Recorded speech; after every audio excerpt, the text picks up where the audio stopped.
Love them or hate them, there's no denying that emojis have made their way into the texting world and are seemingly here to stay. But when it comes to texting the man you're into, should you use these little icons? Let's talk about the pros and cons. Kicking off with the pros, a well-placed emoji can pack quite the punch, especially in instances where the tone of your text could be confused. Consider this. Your guy texts you to tell you he's running late. You're in the middle of something and only have a quick moment to reply. You send him a quick, "It's okay," or "That's fine," but when he reads your message, he can't tell if you're upset with him. By adding a smiley or kissy face at the end of your message, he'll read that same worded message in a completely different way. The same works when you're upset and want to make it known.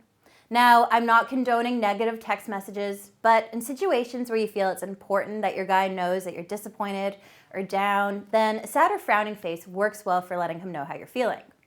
Simply put, emojis can give your message a precise tone, especially in instances where plain text can come across cold or emotionless.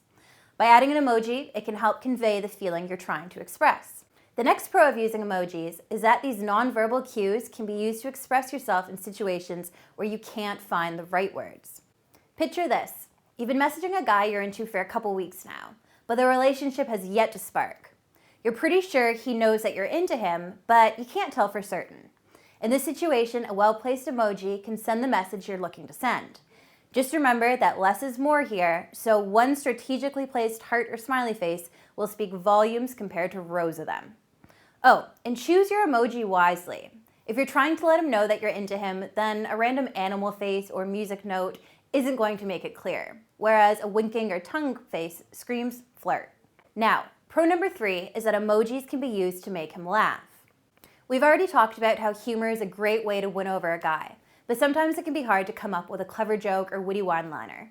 Or, other times, what you think is funny, he may not interpret the same way, and the magic is lost in the understanding.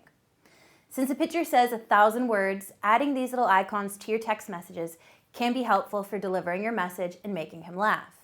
Now, let's look at the drawbacks of using emojis when texting your love interest. Con number 1, they can come across as childish. As I've already mentioned, it's important to use emojis sparingly and appropriately. If you're replacing words with symbols, then he may find your text messages childish or even lazy. Just like no one wants to read a message that's littered with spelling errors or senseless rambling, using too many emojis can stir up that same kind of frustration. To avoid this, you'll need to use proper sentences and good grammar.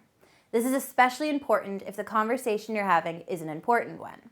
A thumbs up may be a way to convey a good idea or let the person know you agree, but it can just as easy send the impression that you're blowing off the conversation or aren't really too serious about it. Which brings me to my next con, and that's a high risk of miscommunication. If you make the majority of your messages emojis, then you won't be able to clearly express your thoughts or messages.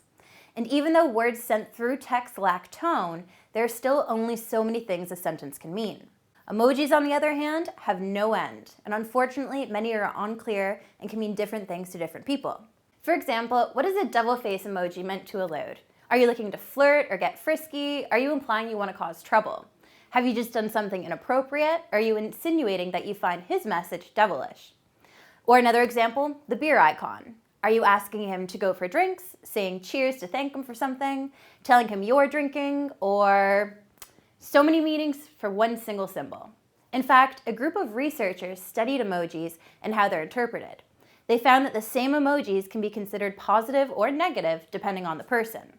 Where it gets even more confusing is when you consider texting emojis through and to different types of phones, because these same symbols actually render differently on an iPhone than they do on, say, a Samsung Galaxy, for instance.